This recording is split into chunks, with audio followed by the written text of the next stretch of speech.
talk about the book, you know. It's better for you to study the detail on your own. But you will find that all the developments of individual cells into shell life, into fishes, into reptiles, into birds, and finally into mammals and then us, all of that went stage by stage by stage. It's not a coincidence. We're on a schedule. And it's provable by the historic record, the paleontological record. You have the center right here. The mastodons and what's called the Bernage. Yeah. What is it again? Beresia? Beringia Center. And you can go and confirm this for yourself. Here we go. This whole consciousness cycle had a way of doing business too. It's called stimulus response. All of this consciousness was building on a survival tool or a method called stimulus response. It's still working now. That's because we're still living in this 1.26 billion years. And those laws that were established then are still working. That's a level of consciousness, a foundation. Here, we built the consciousness of stimulus response and mammals. I see a whole lot of mammals out there. We're still living in this 63.4 million years. The next cycle started 41 million years ago. It's called the familiar cycle. Familial. It has to do with the families.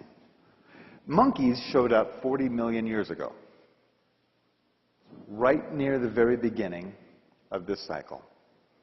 And what monkeys did is they brought along a consciousness, the consciousness of stimulus, individual response.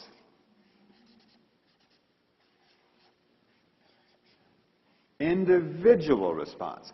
Down here we had hives and nests and swarms and schools and herds and flocks. And you've seen enough wildlife to know if you startle them, the whole herd, boom, off like a shot, right? The whole school of fish, the whole pile of ants.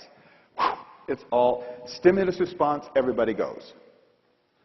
In this case, though, in these stages, each one of them 3.2 million years long,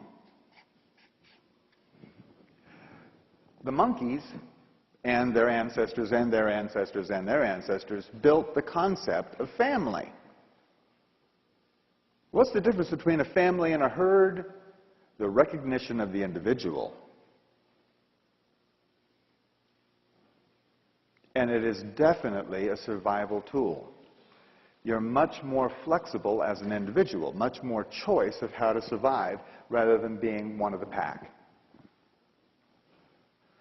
Right now, I dare say, in our societies and world, there are a lot of people who would have you give up your individuality.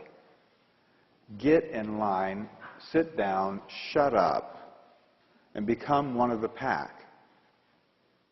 Don't do it.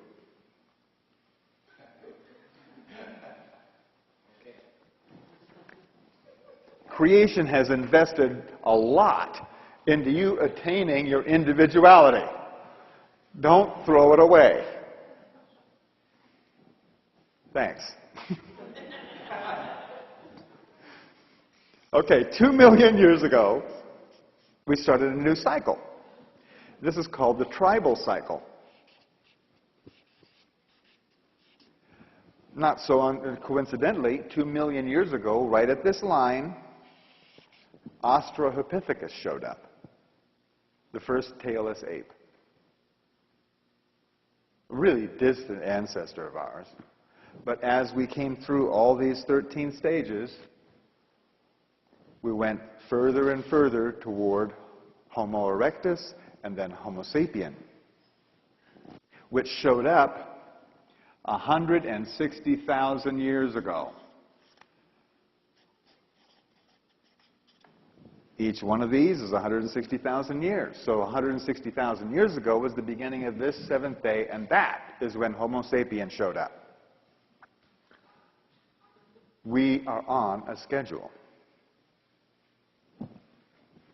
Now, this whole cycle was producing a certain kind of consciousness or a tool for survival, and that was similarities and differences. The mind. Here, we put down the tail and picked up the mind as a survival tool. The tail was a very useful survival tool down here. Down here, fangs and claws were good. But here, the tail, here, the mind. And the mind is a tool to look or notice the similarities and differences in things and in circumstances. Not to just react, but to decide. Okay? To decide. Much more powerful tool for survival. Then, 102,000 years ago, we started another cycle, the cultural cycle. This cultural cycle, had its own brand of consciousness. And this brand of consciousness was reasons.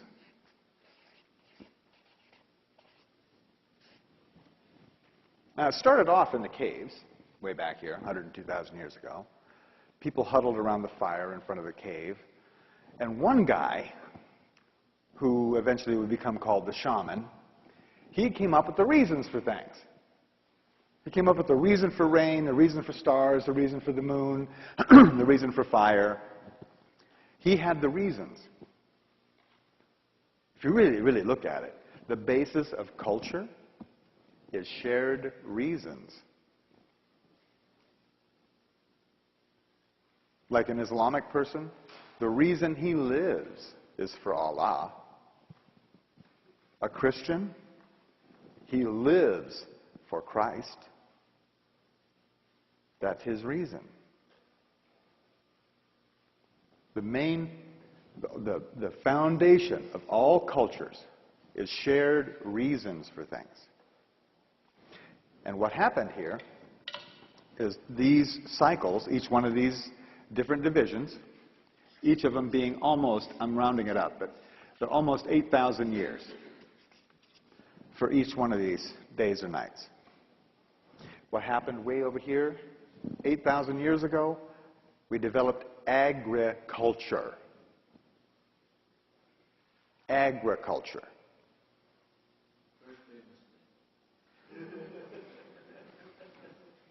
Well, there have been lots of them, actually, along the way.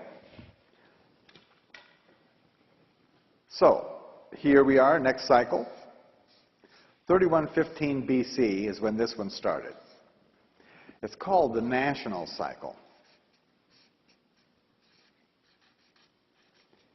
because the modern nation was produced from this consciousness. Each one of these steps or stages is 397, almost 400 years. 3115 BC, by the way, is when we learned to write. So all of this is her story, and from here on up, it's his story.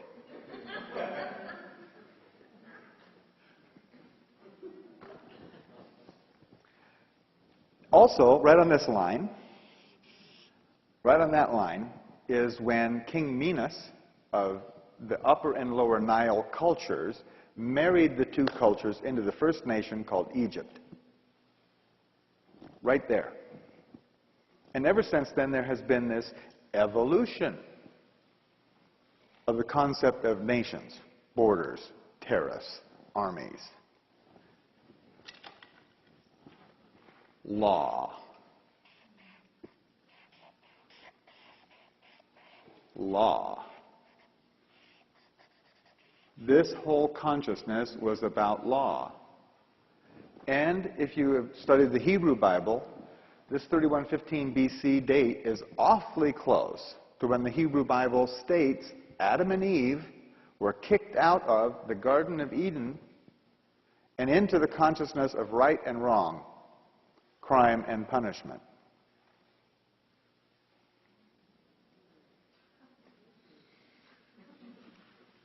You see, down here, there wasn't right or wrong. There was just reasons.